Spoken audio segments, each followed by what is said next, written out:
Welcome back to Talk of the Town on 99.7, 1450 WHTC and WHTC.com.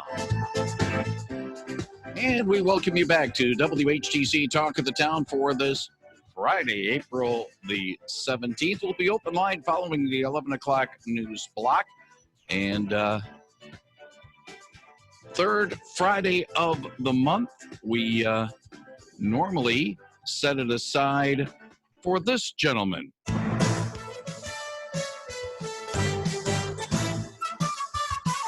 Although he is not in sartorial splendor, attired as one Donald Cherry would be, but it's our hockey coach's corner. Allegan County Clerk, Register of Deeds, Bob Genetski on the other side of our Zoom connection. Bob, good morning. I know you said, "Where's my hockey?" There you go. Good morning, Gary. It's great to be back on Talk of the Town, and I appreciate the hockey intro again. I find myself lately catching up on old Stanley Cup series on YouTube and such for entertainment in my struggle for wishing the Stanley Cup playoffs were going on right now. Yeah, it would be nice if we were talking hockey. The Stanley Cup playoffs underway. The Red Wings would be getting ready for the ping pong balls and hopefully the first pick if Ottawa doesn't get it. Real quick hockey question. Some are saying that the NHL might do in the 2020 draft what they did after the lost season of 2004, go through a weighted system of number of years instead of just this past year so that there's not an undue advantage, which unfortunately would not work well against the Red Wings. Yeah, that'd be very bad for a club that had, 22, 23 straight seasons of playoffs. No, I just think they ought to give the first overall pick to the Red Wings, just to be fair to everybody in the world. One other sports question, Bob, and it's a little bit tied in a little bit with what we're going through right now. We're hearing or I've seen some comments from some people not in the sports world that says that maybe we might have to wait until perhaps Christmas of 2020 before we get back to seeing crowds at sporting events. The Los Angeles mayor this week is saying he is of the opinion not having concerts or sporting events, large gatherings until calendar 2021. Are you concerned that because of what we're going through right now, we might have to wait until 2021 before we can start cheering our teams in public again? Well, yeah, I'm deeply concerned because it's part of our fabric of life. It's how we live. You know, I've got a niece whose hockey season for high school and for club just ended abruptly. She's a two-time national champion and a one-time state champion, and she broke down crying in class when they still had class. When this all came to an end, she's supposed to leave to play college hockey next year, and I'm woefully concerned that I might not get to go sit in the stands with the crowd. Watching her play, and I love taking my nieces and nephews to concerts. That's part of our life. I worry greatly that it could be until 2021 that we're not back resuming our American lifestyle. That and forgive the bold term, but I think we're entitled to do those things. And so I think we need to, as a state and as a nation, figure out health-wise what to do for our vulnerable population. And then I think we need to get back to living life as soon as possible. It leads to, the question of constitutional rights, and we're dealing with life issues. It's not an easy question. There are compelling arguments both ways on this, and part of the reason that the governor has been the way she has been on this is that she's on the side of we got to worry about lives, while others are saying we got to worry about constitutional rights and not having them trampled over in an emergency situation. We've seen it in history in the past, Bob, where emergencies have led to the trampling of constitutional and human rights over the years, over the centuries. Yeah, we certainly have, and once you give away those liberties and rights, it's very difficult to bring them back. And I implore the governor to listen to the folks who are saying we need to look at how to open up Michigan quickly, fairly, and safely. When our health departments and such feel that that's a safe time to do so. I watched the rallies in Lansing as many other people did, was disappointed that not as many people were social distancing and whatever, but boy, I know an awful lot of people who went there because frankly, their businesses are shut down and they're losing money every day this is going on. And I think big government needs to understand that the private sector is going to be paying the bills, and there's going to be a lot fewer left in the private sector if we don't look at how to bring this about quickly and how to bring people's rights to do business about as quickly as possible.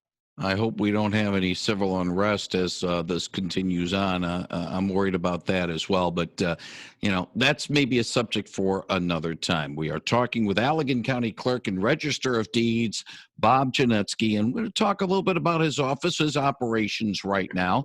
And if you have a question for Bob, we are on a Zoom connection, but you can chat with us over the phone at 395-1450, 395-1450. I brought this up with Justin Roebuck of Ottawa County. I'll bring it up with you in Allegan County. We have an election scheduled for a couple of weeks from Tuesday, May the 5th. In Ottawa County, only 3 issues are still up on the board. Hudsonville schools, Grand Haven schools, and in Ottawa County, part of the county is part of the Kennewa Hills School District. That's a bond issue for Kennewa Hills. And for Hudsonville and for Grand Haven, they have the 18 mil non-homestead tax that they have to have the vote on the 5th, or it's going to affect their operations after the 1st of June. Part of Allegan County is in the Hudsonville district, and that probably means some precincts in Allegan County will need to go to the polls on May the 5th. What about some of the issues that were on the Allegan County ballot for May the 5th? Are they still on? Are they still off? Tell us where we stand right now on that. Well, I'm going to get political first. First of all, there's no need to have the May 5th election, and I'm very disappointed in both the governor and the Secretary of State. You can't have it both ways. You can't tell people that they need to stay away from each other, stay at home, shelter in place, and then have 10 precincts open in Allegan County on May 5th saying, oh, but voting's important. It's either one way or another. Either we want to protect everybody, including our election inspectors and our local clerks, or people can be going out doing what they want. Now I'll answer your question, and I appreciate your patience. There will be 10 precincts in Allegan County that will be open. Hopkins Public Schools has a bond issue on their ballot, and Otsego Public Schools has a bond issue on their ballot. As we mentioned, Hudsonville Public Schools, which serves part of Salem Township on the far northern tier of Allegan County, they've got their operating millage on the ballot, and then Caledonia Schools has a sinking fund and an operating millage on, and they are in the Layton Township, the far northeastern part of Allegan County. It would have been nice if they could have been able to push them back, but school districts, they gotta realize, they gotta be able to continue operations, or the impact of what we're going through right now is going to even be deeper. I understand that 100%, and I'm not believing the word out of Lansing that they're all going to go broke if their operating millage doesn't pass on May 5th. They could have easily been moved back to the August ballot in my mind. And I understand some schools waited until the last minute and their fiscal year begins on July 1st. But the legislature has fixed things like that in the past. You could run a ballot on the August ballot that allows them to have a retroactive situation. We're going to know a lot more about this virus. We're going to know a lot more about our own health and safety by August. I'd say we're going to know a lot more by June. So I think it would have been much more responsible to bump these things back. But at this point, they're on the ballot. My office and I, in a very different mode, are working with the Allegan County Emergency Operations Center to secure thermometers so that when people come to vote on that day, and a lot of people in Lansing are telling you it's an all mail-in election or all absentee ballot election. That's not true. We're going to have 10 precincts open with people interacting with people who come to vote. That's our jobs. We're going to do it. I'm not thrilled that the state is having this election at this point, but we're going to have people swiping foreheads with thermometers at each polling location. We're going to have people at those polling locations with gloves and personal protective devices, including goggles and masks on, and we're going to do everything we can to protect anyone from getting the virus or from passing it on. Good morning. You're on the line with Allegan County Clerk and Register of Deeds, Bob Genetski. Good morning. I think he just partially answered my question now. He's concerned that Governor Whitmer says that voting is important, and voting is important. one of our rights as Americans. And I don't think you're having it both ways to have the polls open in a case like this, as long as, and I was going to ask him if they were taking precautions. I mean, we go to the grocery store, and we stay on the little squares and, keep our distance, and many people are wearing masks. So I don't see what the problem is in not closing those votes. Thank you. I appreciate the call. Well, I appreciate the call. I'm trying to do everything I can to protect our clerks and our election workers from the transfer of the virus. And I think as long as you have the polls open, including even with all these mail-in ballots, you have the opportunity for the virus to still be alive for at least 24 hours. Keep in mind also that the polls are being kept open by people who have just forced this same-day registration down our noses, right? Well, you got to have a precinct open in order to accommodate people's same-day registration. So I oppose the decision, but our job is to make sure those precincts are open, and that's what we're going to do as long as it's what required of us. Although you remember that 16 other states, Gary, have pushed their May elections back to later in this year so that they could protect for the health and safety of their voters and their election workers. Good morning. You're on the line with Allegan County Clerk Bob Genetski. Well, I would like to say I agree with what Bob just said. What is the big deal? The expense of an election are, astronomical. And why not add it to the August? And like he said too, I'm sure the state can fix it. The state forgave all kinds of snow days last year. And, I'm sure that they can back that up. That, like you say, the school district isn't going to go broke, but it is a power Democrat that is looking for her name on the news all the time. Thank you. Appreciate the call. Well, I agree that it can and should be pushed back to the August ballot. And again, the legislature has done a lot of things retroactively. You could make those operating millages that would expire July 1st or June 30th retroactive and put it on the August ballot, and the school districts would be just fine. Good morning. You're on the line with State Representative Bob Genetski. Pardon me, ex-State Representative Bob Genetski. I still always use that term. I apologize. Bob, you're with the Allegan County Clerk, Bob Genetski. Good morning. There is a Allegan County Recycling Center in Hamilton. I live in Allegan County, but the person at the gate won't let me use the recycling center, and I want to know why that is. Good question. I couldn't tell you a thing about that. I would assume that that's a township facility, or is it owned or run by the county? Well, there's a big sign out front that says Allegan County Recycling Center. Okay. A big green, a professional sign. Let me find out about that, and I will actually. I'm going to pass this off to County Board Chairman Jim Story and ask him to follow up with you, Gary, if that's all right for the audience. That's fine. Mm-hmm. That's what we'll do. All right. We'll try to get an answer on that as well. Appreciate the call. Thank you. 395-1450. Yeah.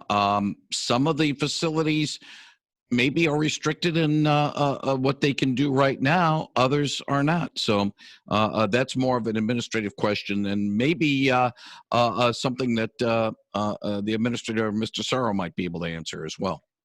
He would as well. Now, keep in mind, Gary, that there are a lot of county facilities that are currently not open to the public. The county courthouse, where I am right now in Allegan, is technically not open to the public unless you have some sort of emergency business, like a personal protection order to file with the court, or if you're a candidate coming to file for office, make sure you call us in advance. That number is going to be 269-673-0450, 269-673-0450. And again, I had also anticipated that the governor was going to bump back the filing deadline, next Tuesday's filing deadline at 4 p.m. That did not happen, so we are open to take those filings if someone needs to apply for marriage. Yeah, go ahead. The other thing is the governor has another update this afternoon that might be like a last second thing. Yeah, another last second thing that happens with the clerks. I hope so. And, I don't wish her any ill. I personally, I like the governor. We've hung out before. She's a nice person.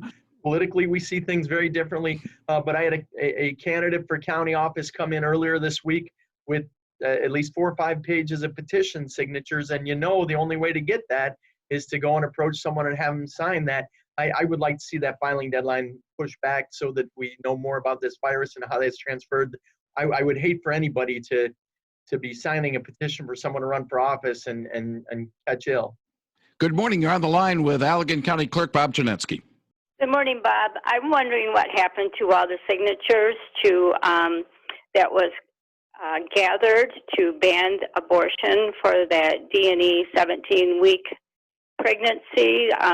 I'm wondering what the result of all those signatures, and I haven't heard a thing about it. All right, we'll see if we can get that answer, Bob. Hey, great question. Keep in mind that the process for that, or the group, in this case, it was collecting those, Right to Life in Michigan. We all turned those petitions into them. They then forwarded those petitions to the Secretary of State's office. The Secretary of State's office, I believe, had 90 days to go over those signatures and determine if there were enough valid signatures or not. If there were enough valid signatures, it would then be put on the legislature, who would vote yes or no, and then turn that into a state law, whether or not dismemberment abortion would be allowed. I do have a call into Right to Life to see where things are with that. My guess is that with everything shut down at a lot of different levels, is that the Secretary of State has been able to halt reviewing those signatures until the emergency order is up. But I don't have confirmation of that, and I am waiting for a call back from Right to Life. Good morning. You're on the line with Allegan County Clerk Bob Genetski.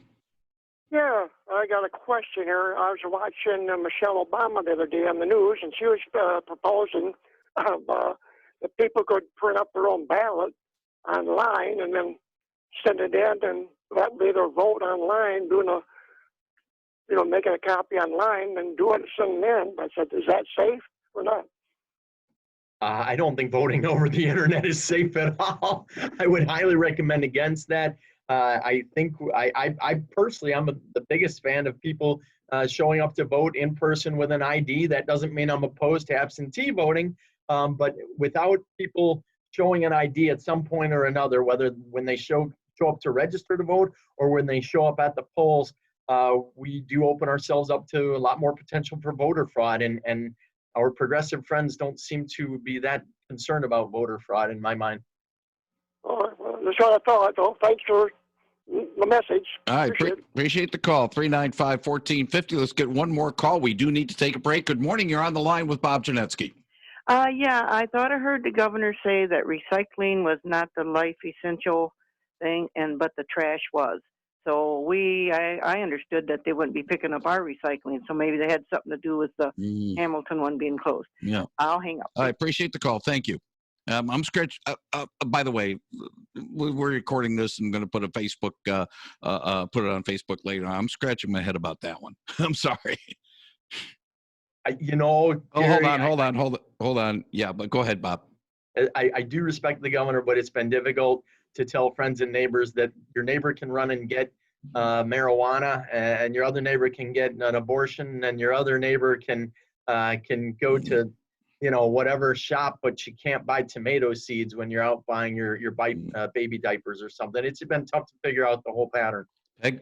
A couple quick things. One, the reason they said no recycling is in many cases people have to pick up recycling bags. So I know here in Holland, they had us putting our bags inside of our trash. They were just kind of skipping on recycling for the safety and health of people who have to handle those bags typically. And then as far as seeds, you can still get seeds at many of the stores. It's just the big box stores where they don't want you wandering around. They've been saying for weeks now, try to minimize your grocery trips to 30 minutes and under to minimize your exposure to the virus that we know is in the air. Okay. Got another call. Good morning. You're on the line with Bob Genetski.